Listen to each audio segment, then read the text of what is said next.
व्यंग लेख का शीर्षक है बेशर्म ढंग। कला की यह सदगति है कि जो तानसेन अकबर के नवरत्नों में था उसके नाम पर पान मसाला बिकता है। बॉलीवुड वालों के तो कहने ही क्या, कोई पर्दे पर भूत दिखाकर ताबीज बेच रहा है और कोई मछलियां दिखाकर कांटे।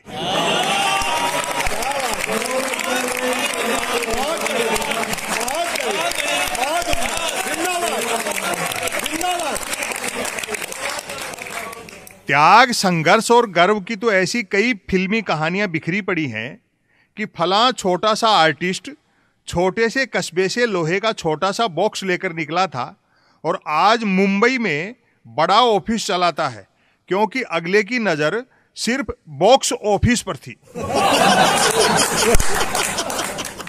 एक परिचित ने सुर छेड़ा, रंगारंग गाना रिलीज हुआ है, बेशर्म रंग, देखा क्या? मैंने ताल मिलाई, गाना तो सुना जाता है, देखा थोड़ी ही जाता है। हाँ, सोशल मीडिया की मेहरबानी से बेशर्म रंग गाना भी देखा सुना है और गाने को लेकर हो रहा हो हल्ला भी देख सुन रहा हूं। उसने आलाप लिया, मुझे तो गीत संगीत की समझ उतनी ही है जितनी फिल्म वालों को देश की है। बेशर्म रंग गाने को लेकर आपकी क्या राय है? मैं बेताला हुआ, अंतर ही पता नहीं कर पा रहा हूं कि गाने और हो हल्ला में से कम निरर्थक कौन सा है। वह पंचम में बोला, मुझे तो गाना देखकर रंग बेशर्म नहीं ढंग बेशर्म लगा। मैंने धूम तिरकिट की। दरअसल रंग ढंग से इतर पड़ताल इस बात की होनी चाहिए कि रचनाकार का असली मकसद क्या था, शौक पूरा करना, पैसा बनाना या सामाजिक दायित्व निभाना। वह अवरोही से आरोही हुआ, हॉकी पर फिल्म बनाकर उससे हुई कमाई को क्रिकेट में इन्वेस्ट करने वाले व्यावसायिक कौशल वाला हीरो इस बार टाइमिंग को लेकर गच्चा खा गया। शाहरुख खान ने बाहर जाती गेंद छेड़ दी।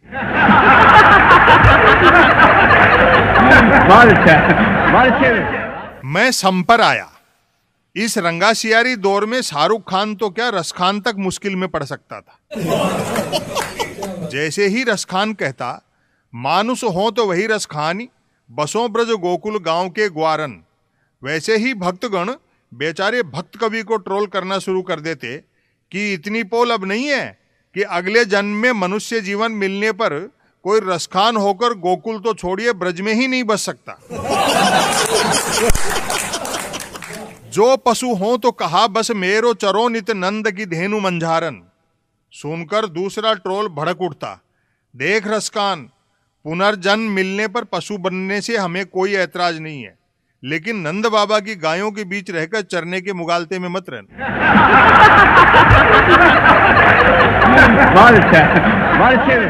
पाहन हो तो वही गिरी को जो कियो हरि छत्र पुरंदर धारन। सुनते ही 10-20 ट्रोलर पत्थर उठा लेते कि अच्छा, इंद्र को सबक सिखाने के लिए हमारे हरि ने जिस गोवर्धन पर्वत को चिट्टी अंगुली पर उठाकर छत्र की तरह तान दिया था, एक रसखान नामधारी उसका पत्थर बनना चाहता है। जो खग हो तो बसेरो करो मिली कालिंदी कूल कदम्ब की डारन। पंक्ति पर तो ट्रोल गैंग रसखान को ऐसा हड़काती कि बेचारे को पुनर्जन्म वाला आइडिया ही कैंसिल करना पड़ता।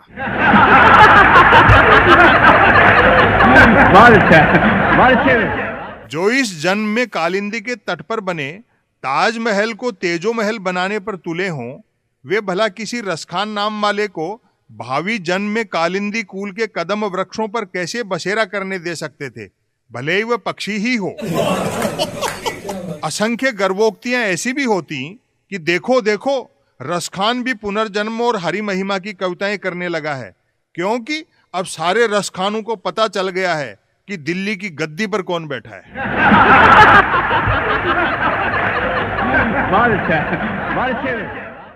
व्यंग लेख का शीर्षक है मूर्खता बनाम मूर्खता।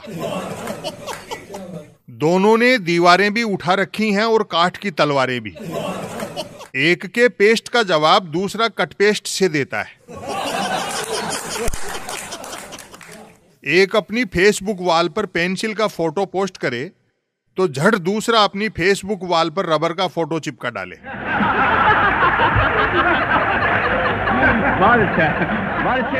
एक अपने चहेते हीरो की बकवास फिल्म एक बार देखे तो दूसरा अपने चहेते हीरो की बकवास फिल्म अनेक बार देखे। प्रतिशोध की प्रतिस्पर्धा देखिए कि एक सादा पान खा आए तो दूसरा जर्दे वाला खा आता है। ज्यों ही सादा पान खाने वाले को पता चलता है कि विरोधी ने जर्दे का पान खाकर उस पर बढ़त बना ली है, तो वह अध खाया सादा पान थूक कर जर्दे वाला एक पान खाने और एक बंधवा कर लाने निकल पड़ता है। एक ने मुंह धोते की सेल्फी व्हाट्सएप स्टेटस पर लगाई नहीं कि दूसरा नहाते हुए की सेल्फी व्हाट्सएप स्टेटस पर लगाता है। कई बार तो ऐसा भी होता है कि एक व्हाट्सएप स्टेटस अपडेट के लिए मुंह धोते की बेटर सेल्फी के लिए मुंह धोए जा रहा है तो दूसरा बेस्ट के लिए नहाए जा रहा है।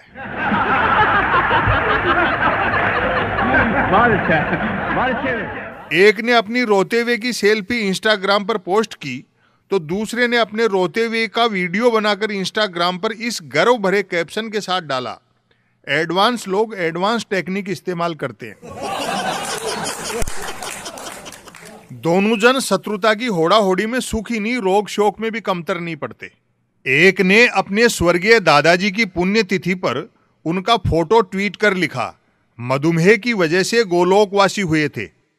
दूसरे ने अपने स्वर्गीय परदादाजी का फोटो मैं उनकी मेडिकल रिपोर्ट ट्वीट कर लिखा, हमारे घर में मधुमेह तुमसे एक पीढ़ी पहले आ चुका था।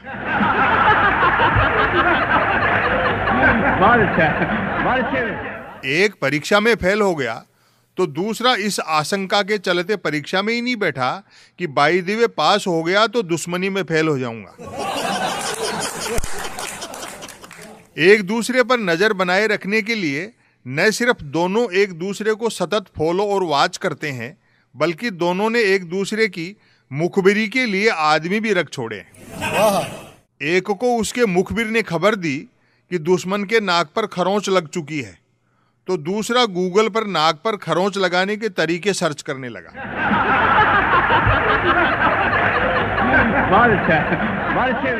एक दिन एक के मुखबिर ने गुप्त जानकारी दी कि तुम्हारे दुश्मन के पास रेडियो नहीं है, जबकि तुम्हारे पास है। बैरी का बाजा बजाने का सही मौका है। पता लगते ही उसने बाजार से 4 बैटरी सेल खरीदकर रेडियो में डाले और गाना बजाते हुए 2 चक्कर दुश्मन के घर के लगा डाले। दूसरे ने खुद को हारा हुआ महसूस किया। वह करे तो क्या करे, घर में रेडियो है नहीं, टीवी लेकर दुश्मन के घर के 2 तो क्या एक भी चक्कर नहीं लगाया जा सकता, और मोबाइल फोन पर गाने बजाते हुए चक्कर काटे तो हेठ ही हो जाए। उसने अपने एक परिचित से उसका रेडियो मांगा। परिचित ने यह कहकर रेडियो देने से मना कर दिया कि जैसे ही मेरे दुश्मन को पता लगेगा कि मेरा रेडियो मेरे पास नहीं है तो वह अपना रेडियो बजाते हुए मेरे घर के चक्कर काटने लगेगा।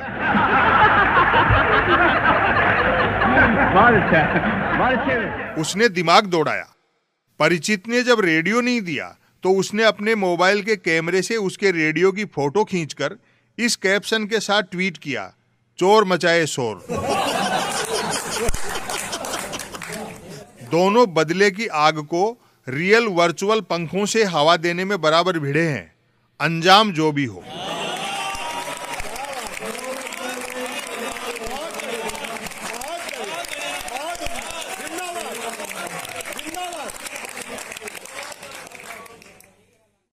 व्यंग लेख का शीर्षक है पीएम का एम्बुलेंस प्रेम।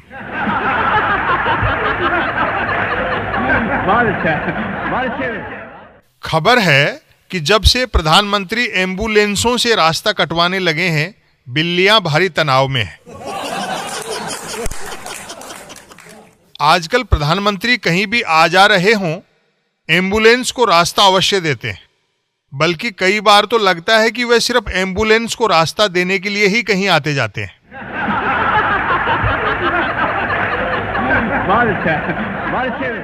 करुणा निधान होने से अधिक लाभदायी है करुणा निधान दिखना। चींटियों को आटा डालते हुए का फोटो छप जाए तो हाथी बन जाने जैसा प्राउड फील होता है। कैमरे के आविष्कार से पहले करुणा निधान बनाने का काम कवि किया करते थे। नरोत्तम स्वामी ने सुदामा चरित्र में अश्रु जल से सुदामा के पैर धोने का कारुणिक चित्रण करके कृष्ण को करुणा निधान बताया ही है। देख सुदामा की दीन दशा करुणा करके करुणा निधि रोए, पानी परात को हाथ छुयो नहीं नैनन के जलसों पग धोए। कवि और कैमरा राजा की ब्रांडिंग के लिए ब्रह्मास्त्र होते हैं। सुदामा के पैर कृष्ण के आंसुओं से धुलवाने से इस बात की ओर आज तक ध्यान नहीं गया कि एक ही आश्रम में एक ही गुरु संदीपन से पढ़कर भी एक बालक दीन और दूसरा दीनदयाल कैसे बना।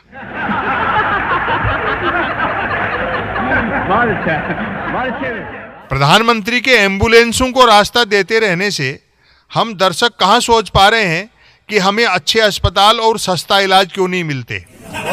रूस यूक्रेन युद्ध की चपेट में आए 20,000 भारतीय एमबीबीएस स्टूडेंट्स और उनके परिवार किस पीड़ा से गुजर रहे हैं। सीन पूरा फिल्मी बन पड़ता है, जैसे कई बार रिहर्सल कर करके फिल्माया गया हो। मध्य में प्रधानमंत्री की गाड़ी, आगे एम्बुलेंस और पीछे कैमरे का लेंस। गहराई से देखने पर भी समझ में नहीं आता कि दया का पात्र रास्ता मांगने वाला है या रास्ता देने वाला।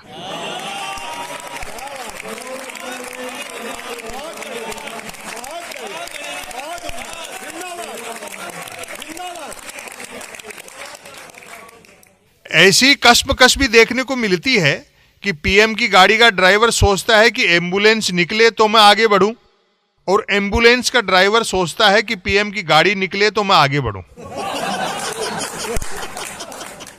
अंत में भरत मिलाप सा होकर शूटिंग संपन्न होती है।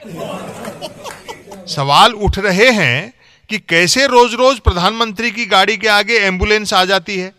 यह संयोग है या प्रयोग है? कहीं ऐसा तो नहीं कि प्रधानमंत्री द्वारा एम्बुलेंसों को नियमित रास्ता देते रहने से एम्बुलेंस वाले प्रधानमंत्री आवास जाकर पूछ आते हो कि हमें कल किधर आना है।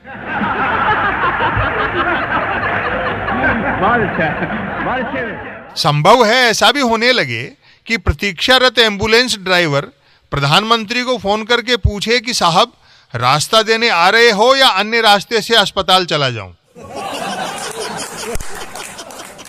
जवाब मिले कि तुम किधर से कहीं भी जा सकते हो, मैंने दूसरी एम्बुलेंस को रास्ता देकर दया प्रदर्शन का अपना आज का कोटा पूरा कर लिया है।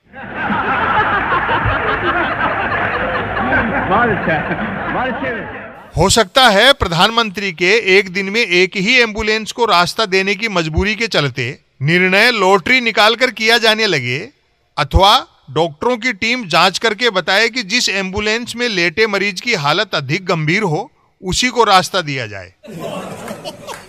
प्रधानमंत्री से रास्ता मांगने के क्रेज के चक्कर में सामान्य मरीज भी असामान्य होने का अभिनय करने लग सकते हैं। आखिर दयालु होने का अभिनय किया जा सकता है तो गंभीर मरीज होने का अभिनय क्यों नहीं किया जा सकता। अब तो बस उस शुभ घड़ी का इंतजार है जब प्रधानमंत्री की गाड़ी रास्ते में मिलने वाली एम्बुलेंसों को टोचन कर करके अस्पतालों तक छोड़ने जाया करेगी।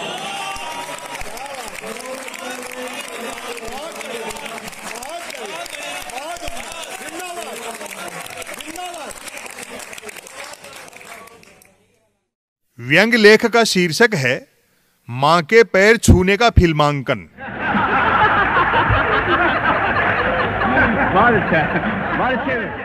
मां के पैर छूने का मजा तभी है जब हर ओर कैमरे लगे हों।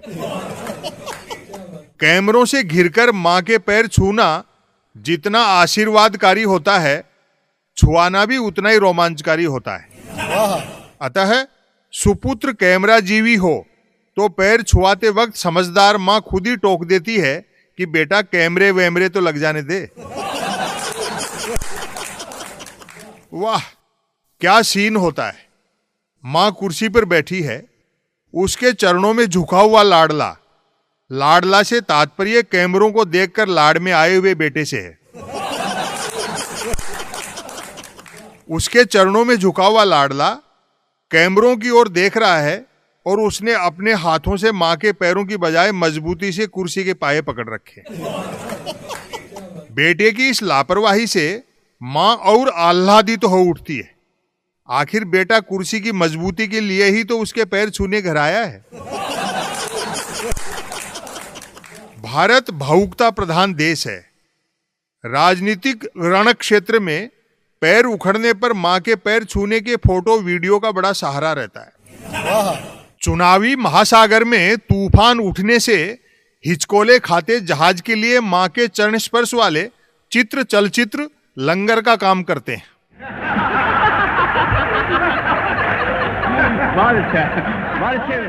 यूं तो पैर मां के ही नहीं पिता के भी छुए जाते हैं, लेकिन पिता के पैर छूते की फोटो से माइलेज नहीं मिलता। वैसे भी अपने आप पिता के पैर छूने में नफा की जगह नुकसान की आशंका रहती है, क्योंकि भारतीय पिता के पैरों में लातों के गुण भरे होते हैं। बेचारे एक पिता को फादर्स डे पर भी चरण स्पर्श कराने का सौभाग्य नहीं मिला, तो उसे लगा उसके पैर जयपुर फुट में बदल गए। एक महापुरुष ने तो पैर छुआने की गजब तरकीब निकाली। अस्पताल में भर्ती हुए और अपने दोनों पैरों पर प्लास्टर बंधवा लिए। जेब में पैसे हों तो स्वस्थ पैरों पर भी प्लास्टर चढ़ाने वाले खूब हैं। दिन में 2-4 बार डॉक्टर कंपाउंडर छूकर उनके प्लास्टरों की कंडीशन देखते और उस छुअन को वह चरण स्पर्श का सुख समझते।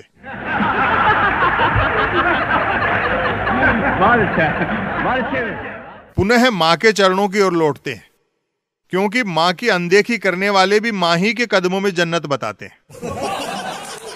मां के चरण स्पर्श का फिल्मांकन विज्ञान है या कला? पॉलिटिकल साइंस के अनुसार मां के चरण स्पर्श का फिल्मांकन विज्ञान और कला दोनों है। यानी ऐसा विज्ञान जो पहुंचे हुए कलाकार को और कलात्मक ऊंचाई पर पहुंचाता है।